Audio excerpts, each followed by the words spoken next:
My grandmother always said I was still sleeping, but the door had been locked for years, and no one had ever seen me come in. Every year at this time, I return. Her house is still the same, as if nothing has ever changed. Grandma, I'm home! I called out to her, hearing no reply. My grandmother must have been resting. On top of the cabinet, I saw a photo of my grandmother and me. Faded, as if taken a very long time ago, she sat with her back to me in the dark room. Only the light from the window casting on her back. My dear Julia, she's just sleeping a bit longer. In the morning, she'll smile at Grandma like always. Before I could fully grasp the bewilderment of her words, I heard a sound from the bedroom. I went to check. The room door was ajar, the wind blowing strongly. A pungent, unpleasant smell wafted out. I froze. There I was, lying on the bed, facing the wall, the bedsheet soaked with dried blood. Yet there was a faint breath. I looked in the mirror. I saw no reflection of myself.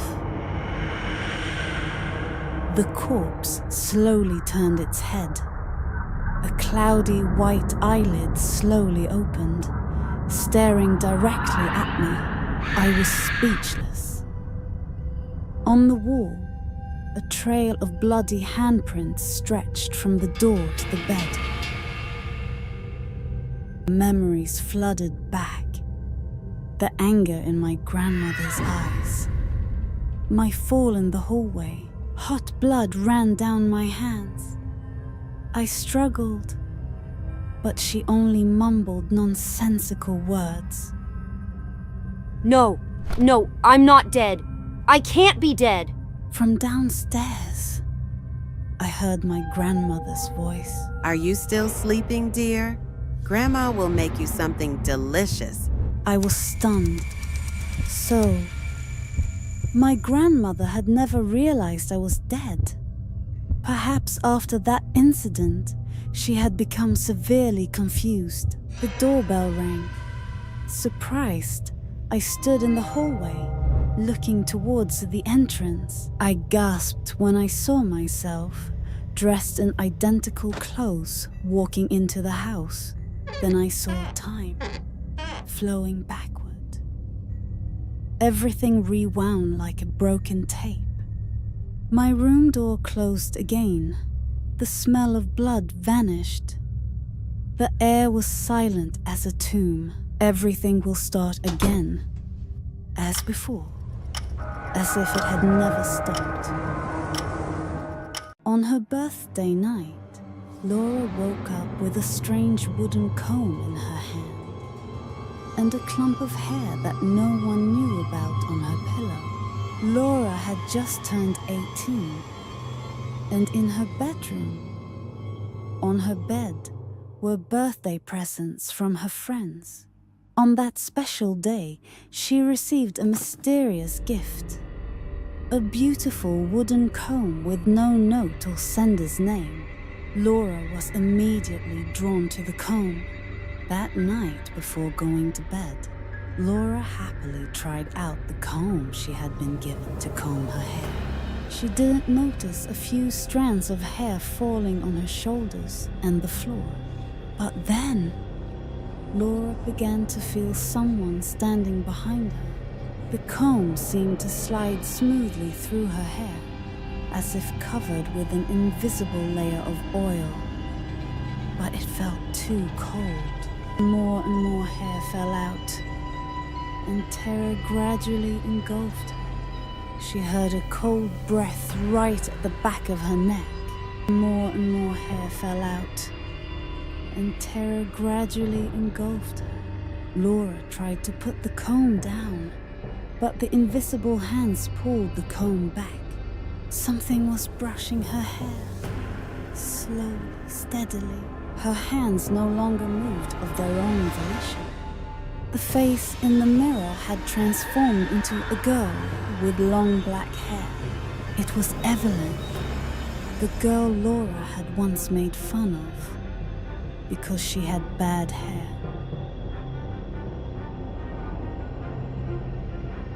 You should shave your head. You always look dirty. The whole class burst into laughter. Evelyn was silent, her face red, her eyes filled with tears. 3 days later, Evelyn jumped from the 4th floor, her hair flying before hitting the cold cement floor. Now she was back with a vengeance. The comb in Laura's hand was red, her hair stained with blood. Each stroke was like a deep cut into her memory and her flesh. Her hair and scalp were pulled out in clumps. In the mirror, Evelyn stood behind her, bald, her skin torn, smiling silently. Look, we're the same now. You can't laugh at me anymore. Laura screamed but made no sound. Her hands continued to scratch. The comb broke in two, but she still used her nails to comb her hair. Her hair was gone. Her head was bare. Blood was flowing. Laura laughed hysterically, but it was no longer her voice. The next morning, she sat motionless in a pool of dried blood. Her eyes staring blankly. She was alive, but she was just quietly combing her bald scalp. I never forgot that summer, the most terrifying time of my life. After my parents got divorced, I moved in with Aunt Clara, a distant relative of my family.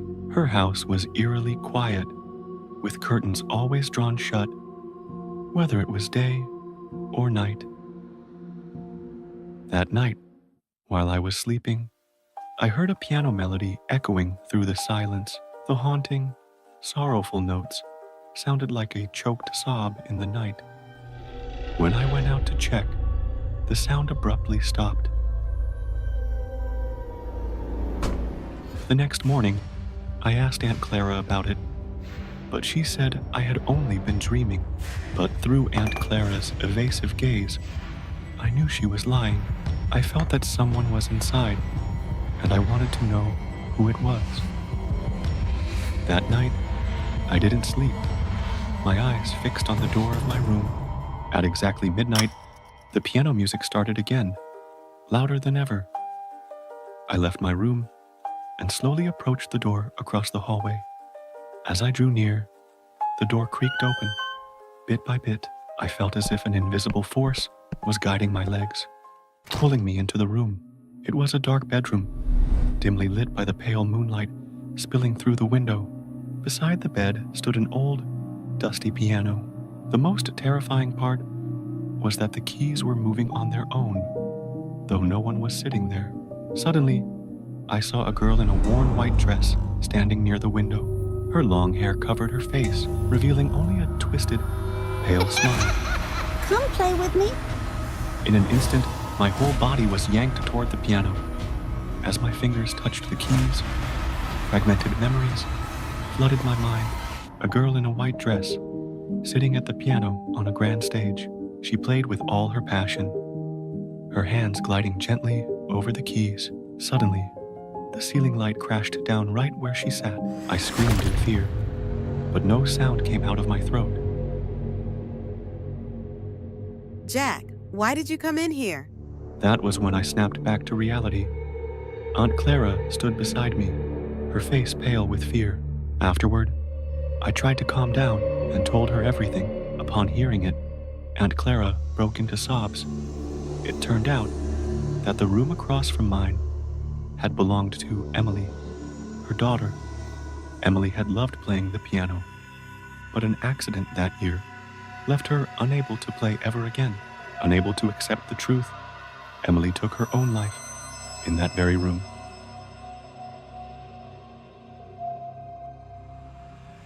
Since that night, Aunt Clara locked the room tightly, and never let me enter it again. But every night, the sound of the piano still echoed, achingly beautiful and filled with sorrow. Have you ever had hair extensions? My friend tried it once and it became her nightmare. This is Lucy, my best friend.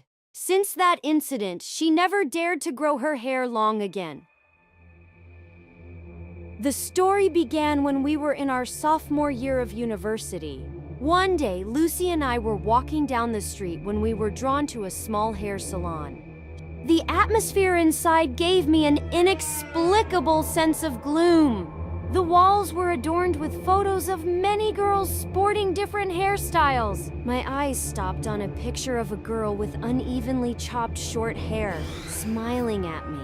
I was horrified and stepped closer to stare at it. What's wrong? I pointed at the picture for Lucy to see. But when I looked again, it was just a girl with a neat short haircut. Those are all our former customers. You can also choose a style like theirs. Their hair looks so beautiful and natural. Of course, all the wigs here are made from real hair. You can check the samples over here. She led us to a shelf displaying various wigs. Sophia, this really is real hair.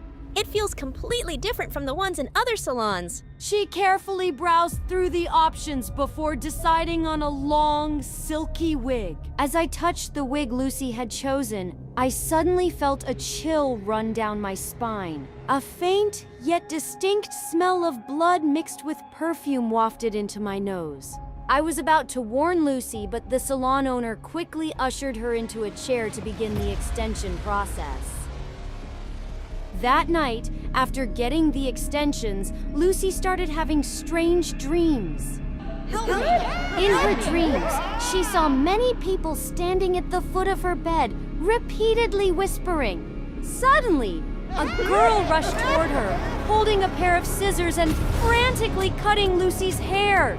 Give me back my hair. Give me back my hair.